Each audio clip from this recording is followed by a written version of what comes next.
Hello and welcome to Restoration DIY. It's good to see you all here again, and if this is your first visit, then it's great to have you here, and whether new or returning, I hope you enjoy this video.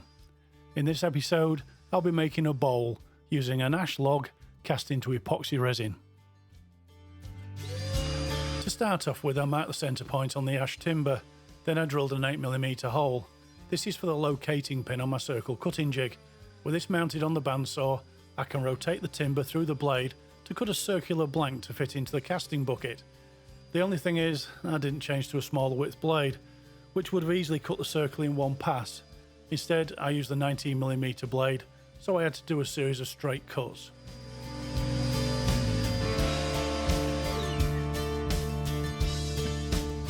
After a quick check to make sure the blank would fit in the bucket, I cleaned off the dirt and removed any of the loose bark. Then it was back into the casting bucket, which I'd cleaned and applied a good coat of machine wax to ease the cured blank removal.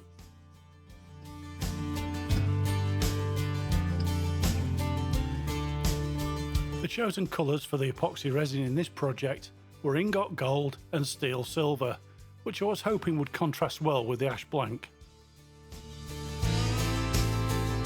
For this pour I mixed 3 batches of resin, 2 of the Ingot Gold and 1 Steel Silver, same as usual, 150 grams of part B to 300 grams of part A, each mixed for a total of 4 minutes.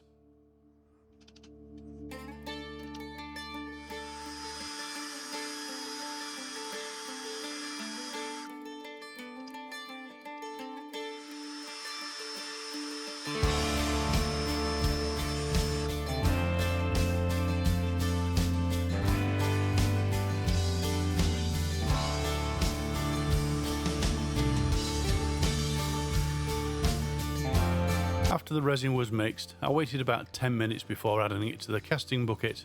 This is to allow it to part cure. I used a laser thermometer to check the resin temperature and then poured the 3 batches in the bucket. The purpose of leaving it to stand is so that the colours do not get a chance to mix together.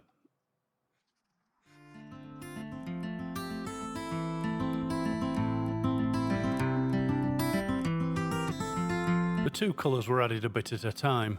I was trying to keep good separation between both, but allowing the timber to float up, then pushing it back down, certainly didn't help.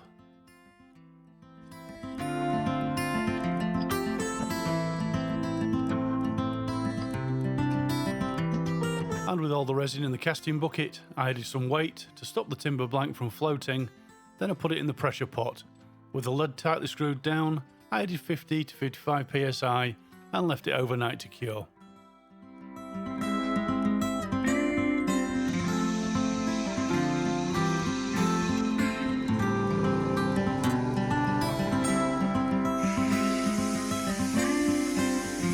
"24 hours have passed and the blank has cured. There are a few voids visible, but I figured I would be able to turn them away. So after I'd marked the centre and drilled an 8mm hole, I mounted it on the lathe using the woodworm screw.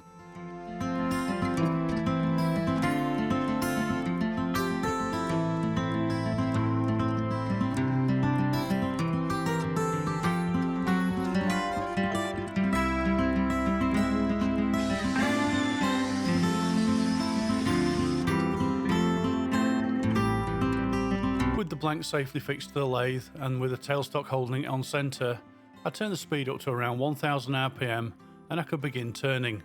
I used the Easy Wood Tools full-size finisher to gently remove material to get the blank balanced and to round, then I could begin shaping the bowl.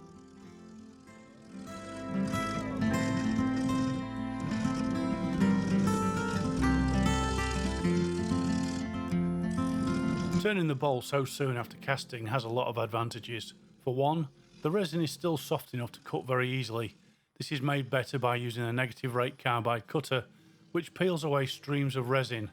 Since using this cutter, I haven't suffered any chipping or shattering. Now, having said that, I do like to use traditional wood turning tools. So next up, I used a freshly sharpened 3/8 bowl gouge. With this, I was able to take away lots of material, cutting through the resin to get down to the timber blank. Now, I fully intended to make a large bowl, but the timber in the base had a lot of grain figuring in it, so to show it off, I decided to form a pedestal. With the bowl gouge, I cut away material on either side of the cutout. I probably should have taken shallower cuts so I didn't stall the lathe quite so much, but I was really enjoying this and I was soon down to the required depth.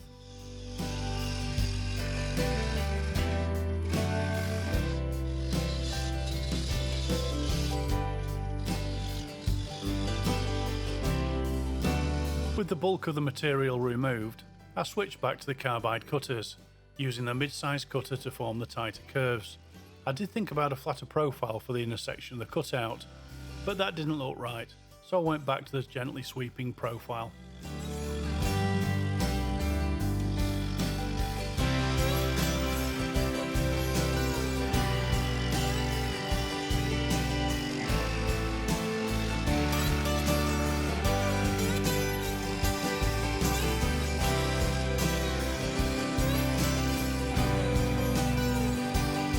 I tried something different for the base. Using the bowl gouge, I formed a curved reveal on the outer edge, but the sharp transition it created into the cutout didn't look great, so I eventually flattened it off. And with that done, I used the full-size carbide cutter to blend and fare the curves. But before I moved on to the next bit, I had a small void to repair.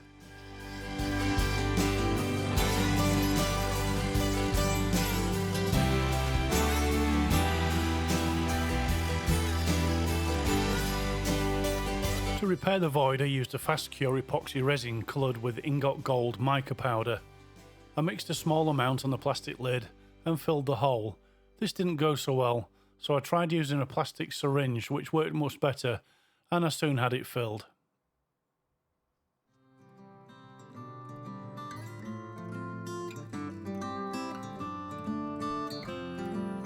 After 10 minutes or so, the repair had cured. I used the carbide cutter to gently remove the excess material. I have found that if you go at this too aggressively, it will just pull the repair out the void, and you have to start over again. And with that fixed, I moved on to the mortise. I went at this a bit back to front. First off, I marked out the recess, which I cut out with a 1/4 inch parting tool. Then I removed the bulk of the material with a bowl gouge. Then I flattened the base, which I probably should have done first. Then I had to go back and deepen the mortise before finally forming the dovetail with a dovetail cutter.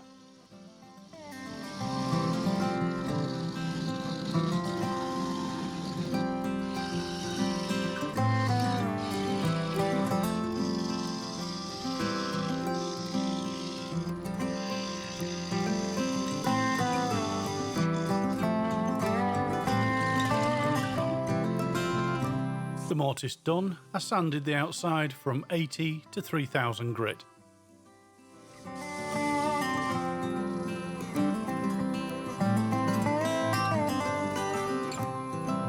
Then I cleaned down with denatured alcohol, followed by a good application of sanding sealer, which I de-nibbed with a non-abrasive Scotch pad.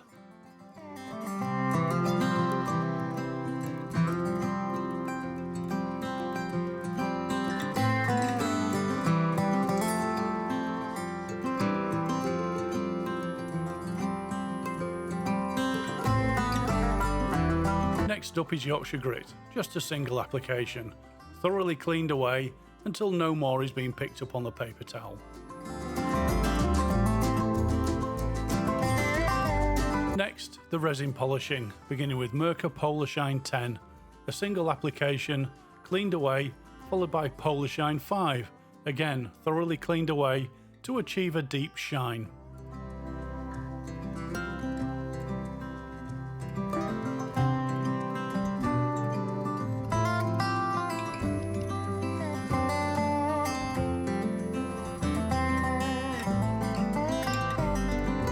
And to finish, Hampshire Sheen Gloss Finishing Wax, 2 coats, polished off with clean paper towel.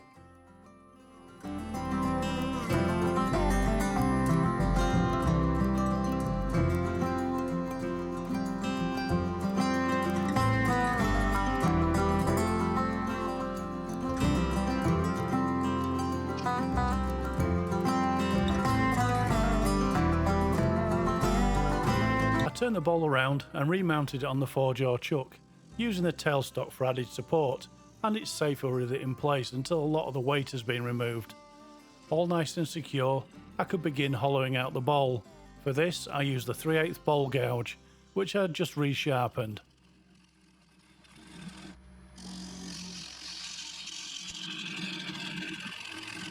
The gouge removed a lot of material getting down to something close to the required depth, but there comes a point where with the tailstock in place, I have to switch to using carbide cutters so that I can continue shaping the sides of the bowl.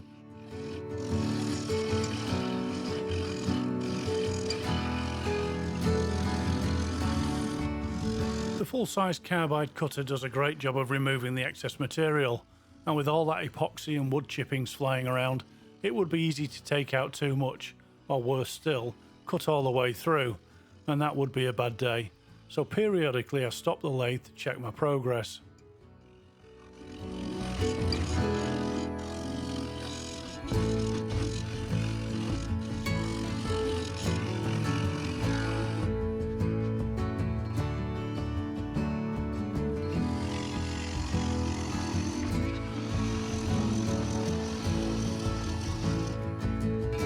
With the side and base more or less finished, I can remove the centre support. Using a 3/8 bowl gouge, I gently nibbled away at it until it broke away, leaving a small piece that needed to be cleaned up.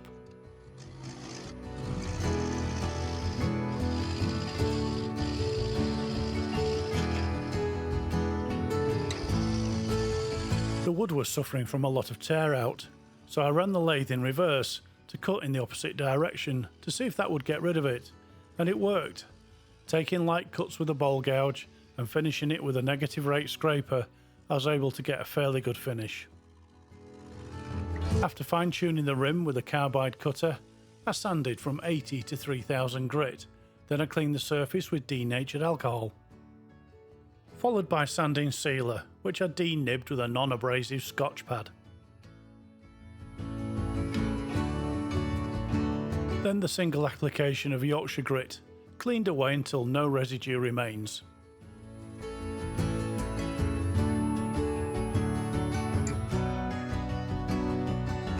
Then the resin polish, beginning with Polar Shine 10, thoroughly cleaned away, then Polar Shine 5, cleaned and buffed away to leave a deep shine.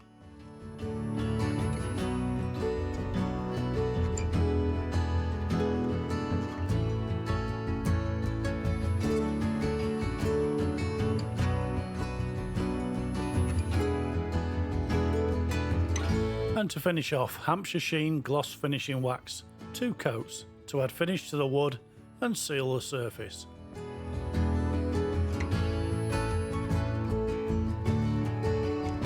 That's another project finished, and I think it looks great.